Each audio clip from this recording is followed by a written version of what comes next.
Okay, one more. eVGENIY, it's time for me to go. Oh, it's too pity. It's too busy. Too busy. Okay, play one more time, and that is it. Okay, and wait, we will make the price.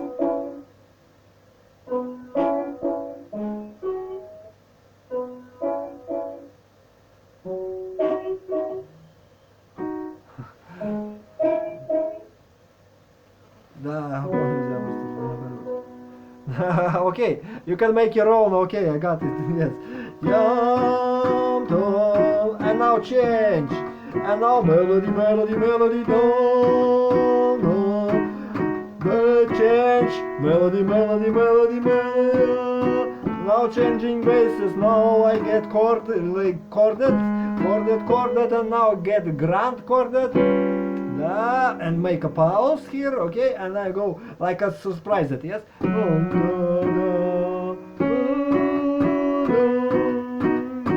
And this regular voicing. Okay, you're good, yes.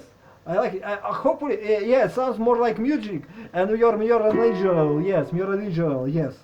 And find it in the depth, and music has inside its soul. It is said, of course, it is just curious, long creature, okay. So play at all, yes. Be more confident. Find your own find something musical, because in all that you find is good, yes. Find melody in it, find spirit inside, да, понимаешь. How to find to the balance, okay, наоборот. All right, so enjoy yourself, have a good holidays, праздник, and see you in a couple of days, or maybe, yeah, and had some practice on piano. I would like you to have a practice and enjoy it alone, yes, like like a composer or someone, yes, that owns it, yes. You can interchange your hands, so you, for example, take the octaves of G minor and hold on some notes and listen, and switch to your melody and hold on some and switch to your bass.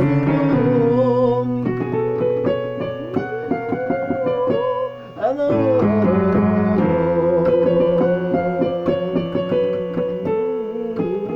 if you enjoy some movements of your body or so on, and finishing on G.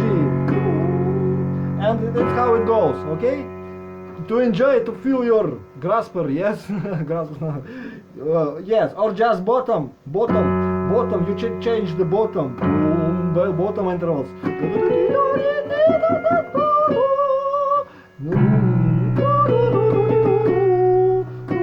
And you are working on the G minor with your left, just working with it.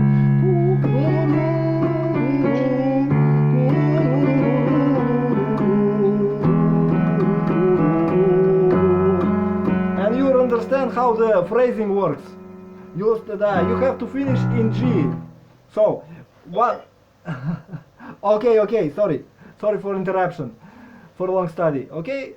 So enjoy yourself. Find some practice. Okay. Bye and. Bye. Have a great day.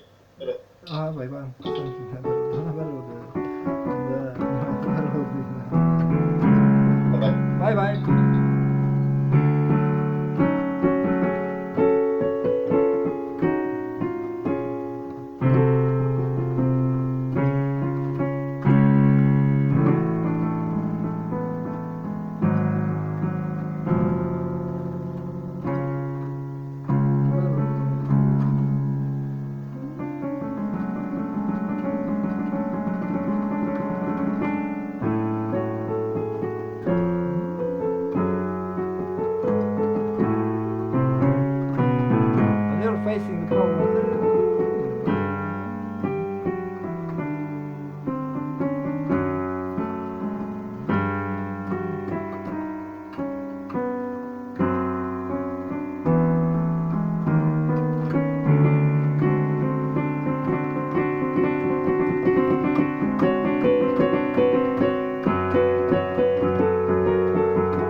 Да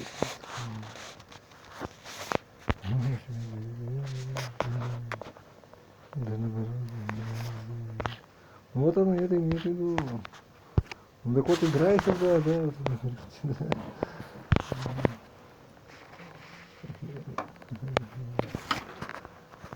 Ну я в принципе этим занимаюсь вообще-то.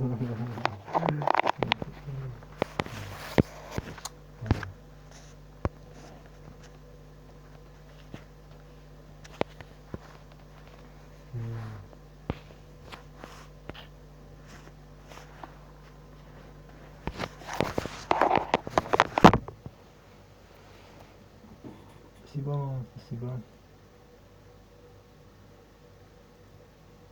Да, ну это умеет, наоборот, понимает это дело, да.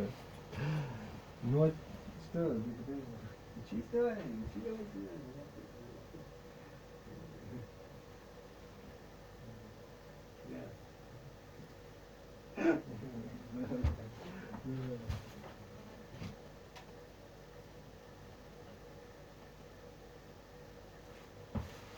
Недоеденный был вчера.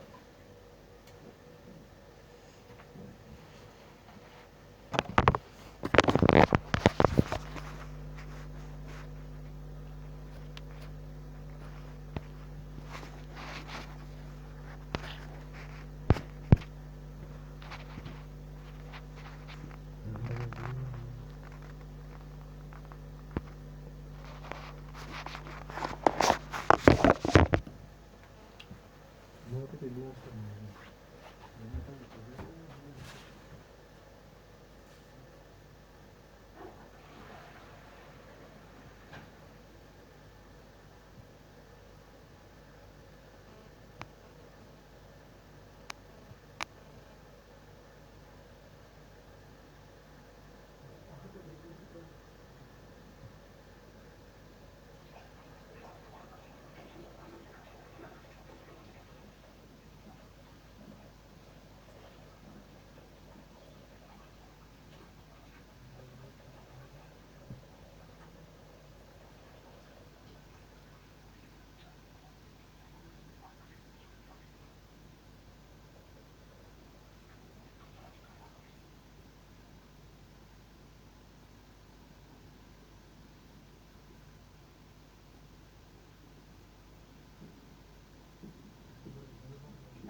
Чувак.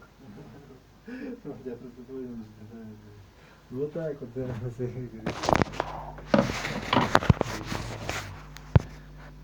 crazy boy. Cofield.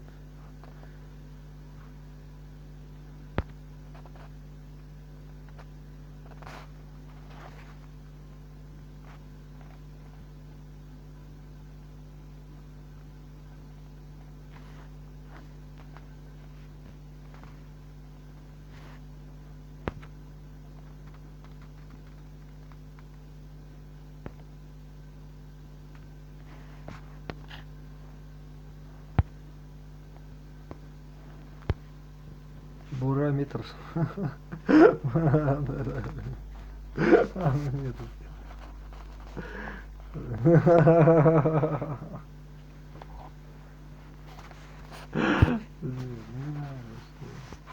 Нет, ну согласись, это, да.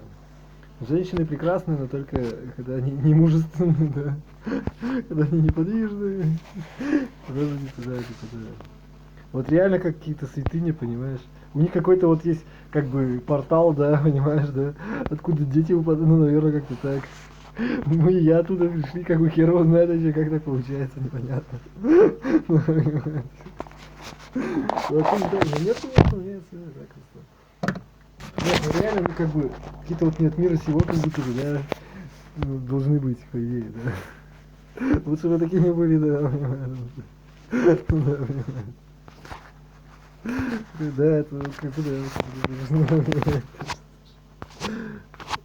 Это меня не касается, ну, наверное, да.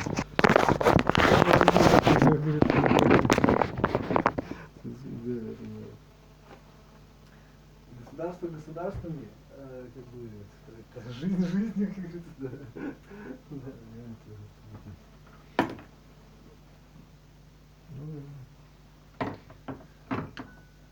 Ну, наверное, да. Наверное, как ты сказала, вообще просто гениально. Просто, да. Ладно, да. Не с той стороны, говорит, лежит.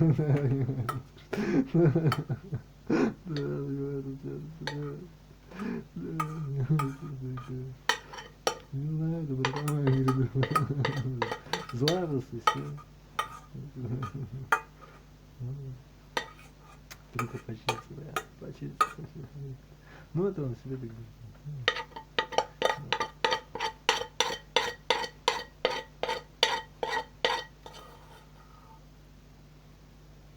Самое вкусное жарко.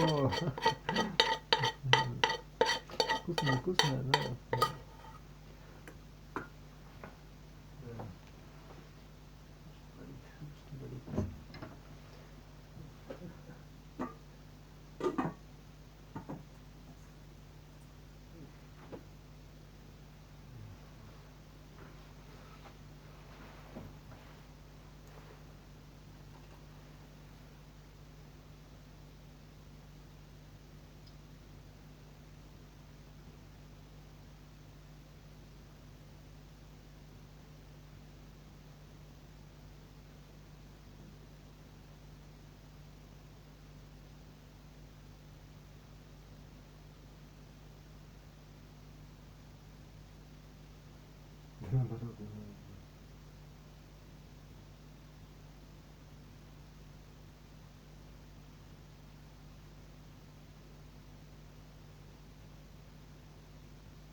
Valide Daten sind heute unverzichtbar für jede Entscheidung.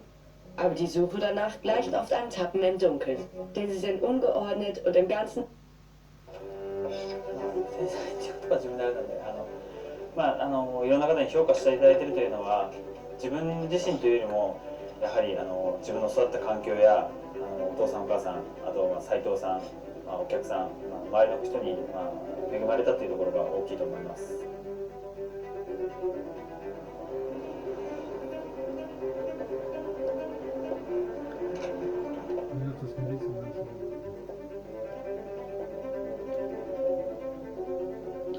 These days, most excursions to the Chernobyl zone end here, 300 meters away from the arch. Or in other words, a new safe confinement.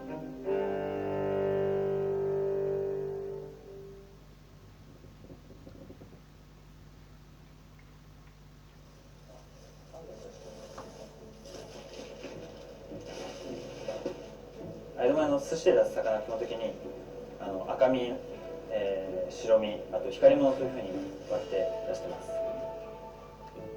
アジは基本光り物はアジアの小肌などちょっと青物と言ったりするんですが青背の魚のことを光り物と言います。ちょっとフィッシーな香りだったりとか香りが強いのが特徴です。で白身ですが白身は基本的には脂の乗り物が他の魚に比べると薄いものが多く淡白で食感がいいのが特徴ですね。赤身ですがマグロやカツオすごく力強く王道となるものが多いです。Это же трупы все, понимаешь, трупы. Нет,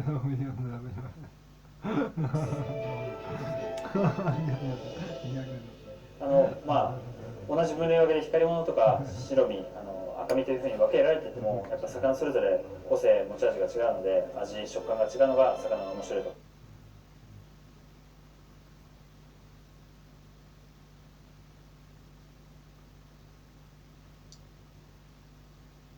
That covers the power unit. Basically, Block 4 resembles a matryoshka, a destroyed reactor covered by a sarcophagus, which is then covered by the new confinement. The idea to build the arch was not a new one, and the discussion to build it began right after the initial sarcophagus. It's in our opinion that above the existing structure, when radioactive conditions are stable, we should bring up a new structure, a so-called cover 2, which can be dismantled by future generations to resolve the issue. The results of the arch can already be seen. This is the measurement I took in 2014. and now it reads much lower. We'll show the arch on the inside later on, but what's inside the actual sarcophagus? This we can't answer, because inside the deadly sarcophagus were people. The name of the person in this picture is Konstantin Checherov, a man who spent a lot of time above the reactor, under it, and even inside of it. According to certain documents, he was the most irradiated human being in the world. He received somewhere between 2.5 to 4 deadly doses of radiation, roughly 1500 R to 2000 R. But despite his exposure, he lived a long life given his work environment. Unfortunately, he passed away in 2012. But I still managed to meet someone else who has also been inside the sarcophagus. This is Alexander Kupny, an individual who between 1988 and 2010 has been inside the NPP many times and knows exactly what is happening there right now. Ruins. Equipment. Broken down. Ruins of building structures. All of it is coated with radiation, and fuel can be found everywhere. Literally spread across the entire building. These unique shots were taken by Sergei Koshelev. This is what's inside the sarcophagus of the destroyed Block 4 of NPP. What you see now is fuel cassettes with uranium that were inside the exploded reactor. The white dots you see on the film are not a characteristic of the tape. It's radiation. And Alexander, who spent a lot of time inside, tells unbelievable stories.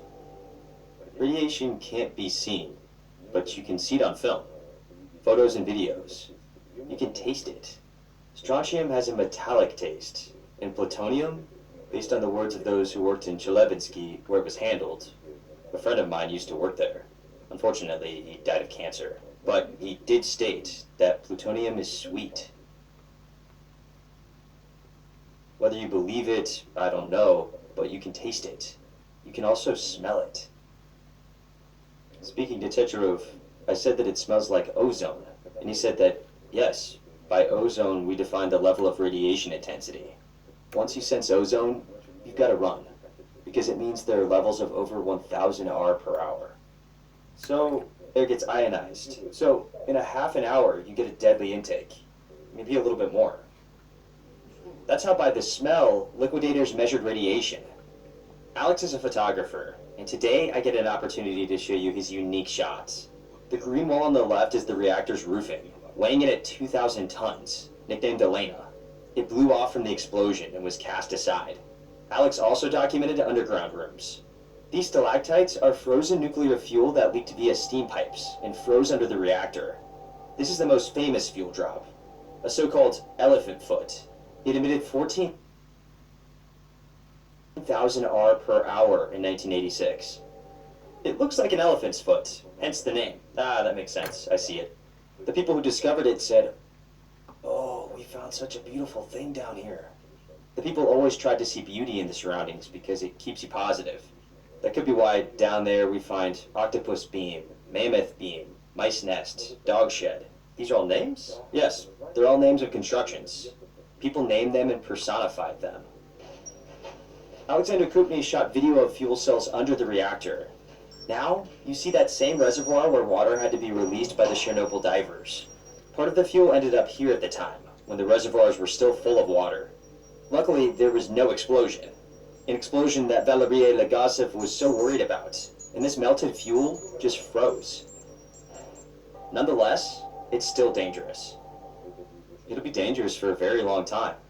Not because of gamma or beta, but the transuranium elements, division members of fuel, plutonium, americium, and the alpha carriers. You can't measure alpha radiation now, since it's blocked by beta and gamma. Alpha radiation is the most dangerous. Once it penetrates you, it does not come out, and it releases all its power into you. Small particles? Yes, it is difficult to remove, and it gives all its energy to you. How long does the decay take? Hundreds of thousands of years. For hundreds of thousands of years, these dangerous particles will be inside this block, if of course we don't take them out. This is why the new confinement has been built. It took me half a year to get permission to enter the arch, so it is pretty exclusive. This block will soon begin operations, and it will become impossible to get in.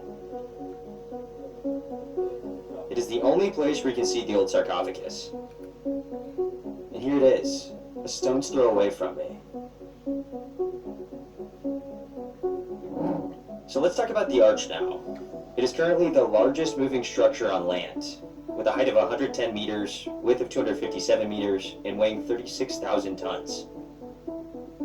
The point of the arch is to physically block the dust that will appear once we begin to dismantle it, and most importantly, to help with the dismantling of unstable structures with further extraction of fuel cells that remain within the block.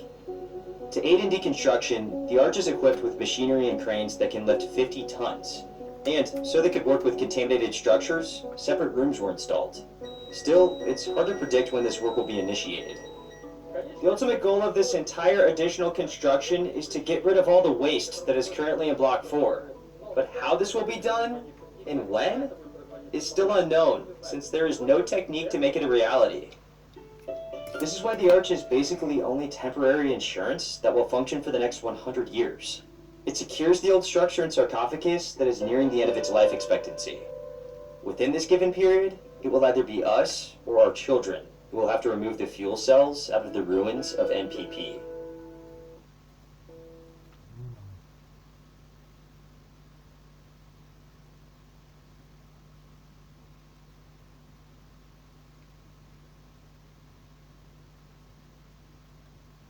The metronome obviously is a mechanical beat, and the music does not live on a mechanical beat. The music lives on a pulse, and I like to compare the pulse of a piece to the human pulse, to the human heartbeat.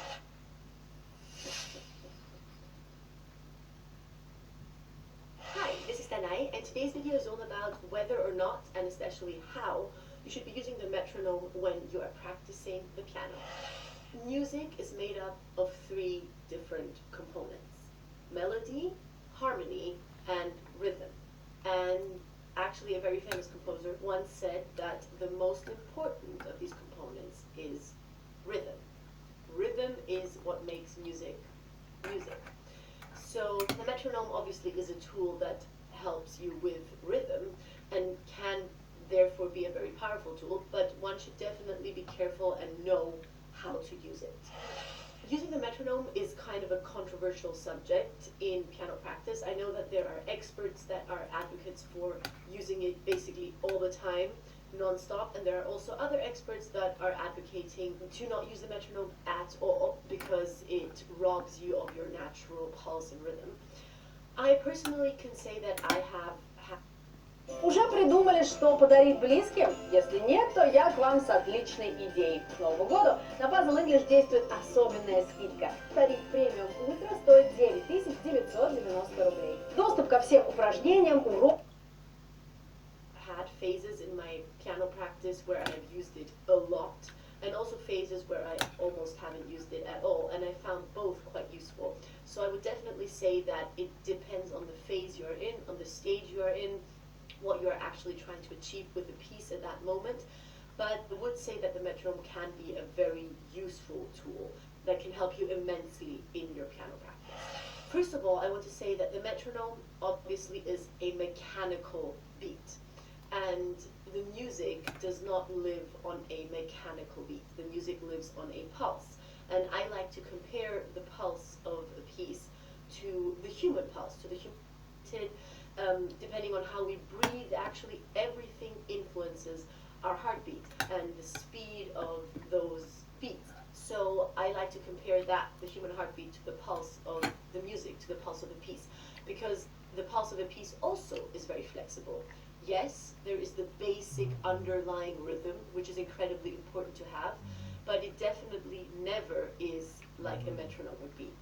Exactly, let's say 120 beats per minute. It never is that.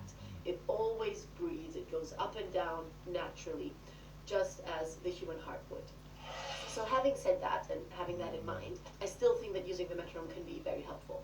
So first of all, the metronome can be very great to just simply check whether you are rushing or getting slower. I have made a video in the past on 4 mistakes that pianists make on stage, for very common mistakes, and the most common one I would say is actually rushing. Rushing in the sense that we don't even realize that we are rushing. So we think that we're actually playing just in time, but there might be some kind of difficult passage coming up, and then we start rushing. And I think using the metronome, especially for these passages, can be very powerful. I myself sometimes listen to performances, to recordings, and I think to myself, wow, I'm actually really rushing there, and I'm not even aware of that when I'm on stage. And then I sit down and practice that passage with the metronome, and I realize how much more time I actually have, how much easier it actually is when I take out that whole rushing and being a little bit nervous. And then I realize that I have so much more time to form the phrase, and it just reminds me of where the beats actually are. So I think in that sense, it's great to use the metronome, to just keep yourself in check, to just remind yourself where the beat actually is. Another area where the metronome is very useful are technical exercises. I have also made quite some videos on technical exercises. Recently I made 2 videos on Chopin studies. I can link all those videos down below. And those, for example, the Chopin studies, I definitely practiced with the metronome. I have exercises like dividing up the studies into tiny sections of 5 notes or 8 notes, and playing them half tempo and then full tempo.